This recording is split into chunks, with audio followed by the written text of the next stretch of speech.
Hello everyone, दोस्तों मेरा नाम है अनुराग शर्मा। माई पाठशाला पे आपका बहुत बहुत स्वागत है।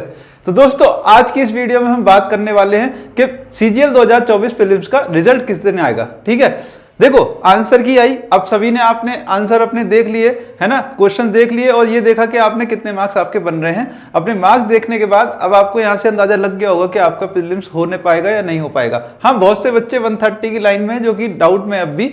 तो देखो बात यह है कि नॉर्मलाइजेशन के बाद जनरल की कट ऑफ 140 के अराउंड रहने वाली है। ये बात आपको अब तक क्लियर हो गई होगी। जब बहुत सारे बच्चों का डाटा आया ये चीज क्लियर हुई कि बच्चे अच्छा स्कोर कर रहे हैं। एग्जाम का लेवल बच्चों को उतना ज्यादा भी नहीं लगा है ना, और बहुत ज्यादा कम भी नहीं था, ठीक था। मतलब इसीलिए 140 के अराउंड जो स्कोर है वो एक सेफ स्कोर बन सकता है। और 140 प्लस नॉर्मलाइजेशन के बाद बच्चे का क्लियर होना तय है इस बार प्रीलिम्स। ठीक है ना, हो सकता है 1-2 मार्क्स और ऊपर चले जाए, 142 तक पहुंच जाए बस। तो अब यहाँ पे देखा जाए तो रिजल्ट का क्या आपको वेट करना है क्या तैयारी के लिए? ऐसा बिल्कुल गलती मत करना कभी भी। मैं आपको दिखाने वाला हूं कि रिजल्ट कब आएगा और कब आपका मेंस होने वाला है। इसमें पहले ही बात की थी मैंने, मेंस कब होगा, आज फिर आपको दिखा देता हूं। ठीक है, यहां पे देखेंगे तो आप यहां पे एक चीज साफ देखो कि नोटिस में ही था कि आपका जो एग्जाम है मेंस का वो दिसंबर में होना है, तय है ये। ठीक है, तो अब हम बात करते हैं, यहाँ पे देखते हैं कि सीजीएल 2022 का जो पेपर हुआ था, ठीक है, ये सेम पैटर्न पे था। 22 और 23 इसी पैटर्न पे हुए हैं हमारे, जो अभी नया पैटर्न है ना। पहले अलग पैटर्न होता था। तो अब यहाँ पे देखें तो प्रीलिम्स 1 से 15 दिसंबर 2022 तक चला और जो उसका रिजल्ट आया वो 9 फरवरी को आया। तो आप यहाँ पे देख सकते हो करीब करीब 55 डेज के अराउंड लगता है। 55 डेज, 50 to 55 डेज मान के चलो, है ना। और अगर 2023 की बात करूं तो वहां भी आप देख सकते हो कि 14-27 जुलाई चला और फिर आपका जो रिजल्ट आया वो 19 सितंबर को जाकर के आया। तो यहां भी वही है, करीब करीब 55 डेज पकड़ लो। ठीक है, तो अगर सेम पैटर्न पे हम बात करें तो सीजीएल 2024 में अगर हम देखें तो हमारा जो एग्जाम चला प्रीलिम्स का वो 9 से 26 सितंबर तक चला है। ठीक है, तो यहां से अगर करीब करीब आप 50 to 55 डेज लगाओगे तो 20 से 30 नवंबर के बीच आपका जाकर के जो है रिजल्ट आएगा प्रीलिम्स का।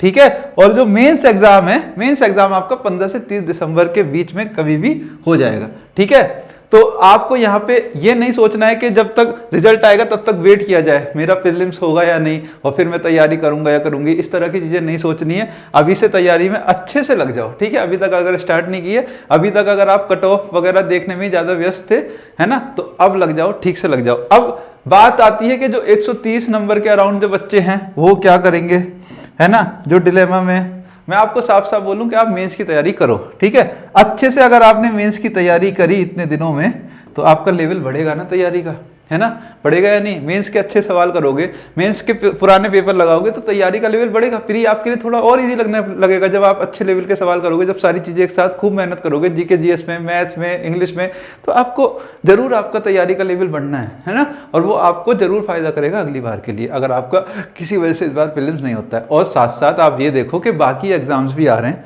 है ना, आरआरबी, एनटीपीसी वगैरह आ रहे हैं, आरआरबी के, रेलवे के सारे एग्जाम आ रहे हैं एक साथ। तो अभी हैं वो सारे एग्जाम, तो आप अच्छे से तैयारी करते रहो, रोको मत। अभी तो आपने जो मेहनत की है ना, हो सकता है आप किसी वजह से 1-2 मार्क्स से रह जाओ, तो उस मेहनत को यहाँ पे हल्का मत पड़ने दो। मैंने बहुत देखा है ऐसा, बहुत सारे बच्चे करते हैं। वो क्या सोचते हैं कि अब इस बार तो हमारा हुआ नहीं, अभी हमने बहुत मेहनत की थी, अब वो है ना चले जाएंगे थोड़े से डाउन फेज में, फिर वो सोचेंगे कि अब तो लो फेज में चले जाएंगे, फिर वो सोचेंगे अब मैं अगली बार करूंगा कुछ दिन का ब्रेक लेने के बाद। ऐसे नहीं होता है कंपटीशन, ठीक है ना।